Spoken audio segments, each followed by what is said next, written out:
اعوذ باللہ من الشیطان الرجیم۔ پناہ مانگتا ہوں میں اللہ کی شیطان مردود سے۔ بسم اللہ الرحمن الرحیم۔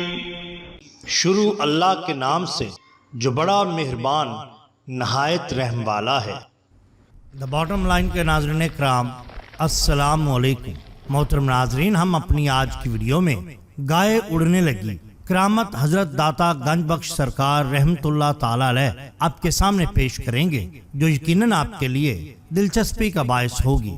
ناظرین کرام، حضور داتا گنج بخش سرکار رحمت اللہ تعالی علیہ اپنے لاہور میں قیام کا ایک واقعہ کشف الاسرار میں یوں بیان کرتے ہیں کہ لاہور میں ایک سوداگر کریم اللہ تھا جس کے پاس مال و دولت کی فراوانی تھی۔ کریم اللہ کے ہاں ایک لڑکا پیدا ہوا جس کا نام اس نے امام بخش رکھا۔ کریم اللہ کو بیٹے کی پیدائش کی بڑی خوشی تھی، مگر اس کی یہ خوشی اس وقت غارت ہوئی جب اسے علم ہوا کہ اس کے مال تجارت کو ڈاکوؤں نے لوٹ لیا ہے۔ پھر کچھ عرصہ کے بعد اس کا ایک اور قافلہ لوٹ لیا گیا۔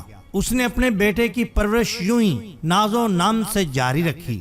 جب وہ لڑکا مکتب میں داخل ہوا تو اس نے استاد کی داڑھی کھینچی۔ پھر وہ لڑکا آوارہ ہو گیا اور گھر کی چیزیں بیچنے لگا۔ کریم اللہ کی بیوی نے گھر کی چکی بیچ ڈالی اور اپنے خاوند سے منہ موڑ لیا۔ پھر کچھ ہی دنوں میں کریم اللہ اور اس کی بیوی اور بیٹا تینوں یکے بعد دیگرے اس دنیا سے چلے گئے۔ حضور داتا گنج بخش سرکار اس واقعہ کو بیان کرنے کے بعد فرماتے ہیں کہ تقدیر الہی کے آگے کسی کو دم مارنے کی اجازت نہیں، وہ مالک ہے اور ہم بندے۔ ناظرین کرام، یہ بات تو آپ کے علم میں ہے کہ جب حضرت داتا سرکار لاہور تشریف لائے تب یہاں پر جوگیوں، پنڈتوں، پروہتوں کا راج تھا۔ ان میں ایک رائے راجو بھی تھا جس کو علاقہ کے لوگ خالص دودھ روزانہ کی بنیاد پر دیتے تھے۔ جب آپ رحمت اللہ تعالی علیہ نے رائے راجو کے طلسم کو ختم کیا تو وہی دودھ گجر حضرات آپ رحمت اللہ تعالی علیہ کے آستانہ عالیہ پر لانے لگے۔ انہی گجر لوگوں میں ایک شخص فتو رام بھی تھا۔ وہ ہر روز گائے کا دودھ آپ سرکار کے آستانہ عالیہ پر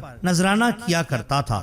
ایک بار ایسا ہوا کہ فتو رام نے لاہور سے ہجرت اختیار کی اور گاؤں شاہدرہ میں آباد ہو گیا، جو اس وقت شہر سے کئی میل دور تھا۔ جمعرات کی شام کو فتو رام آستانہ عالیہ کے آگے سے گزر رہا تھا۔ آپ رحمت اللہ تعالی علیہ کے خلیفہ نذیر کی اس پر نظر پڑی اور اس نے اس کو بلایا۔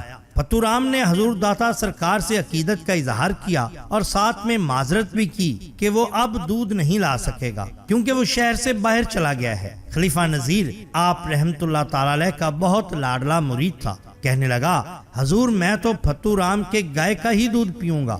فتو رام کھسیانہ ہو کر بولا، مہاراج گائے تو شہر سے باہر ہے۔ خلیفہ نذیر نے کہا، دودھ تو ہم آج تیری ہی گائے کا پیئیں گے۔ اس پر فتو رام نے کن اکھیوں سے حضور داتا سرکار کی جانب دیکھا۔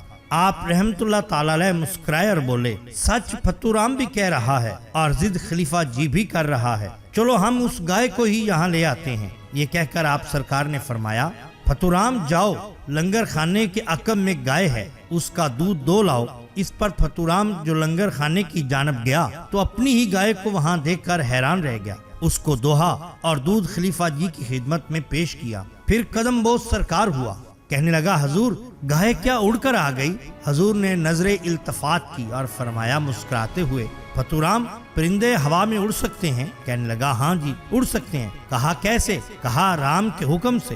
کہا جب اللہ کے حکم سے پرندے اڑ سکتے ہیں تو آج ہم نے اسی اللہ کے آگے دعا کر کے اس گائے کو بھی اڑا کر یہاں پہنچا دیا۔ فتو رام قدم بوس ہوا اور گھر واپس گیا۔ جب دیکھا تو اپنی ہی گائے کو وہاں موجود پایا۔ پوچھنے پر اسے بتلایا گیا کہ گائے کھونٹے سے اچانک کھلی اور باہر کی جانب دوڑ گئی۔ اس کے بعد وہ ہمیں نہ ملی، پھر کچھ دیر کے بعد خود ہی واپس بھی لوٹ آئی۔ جانے کیا ماجرا ہے؟ فتو رام بولا، یہ کرامت حضور داتا سرکار کی ہے۔ اس پر پورا کنبہ اگلے دن حضور داتا سرکار کے پاس حاضر ہوا اور کلمہ شہادت پڑھ کر مسلمان ہوا۔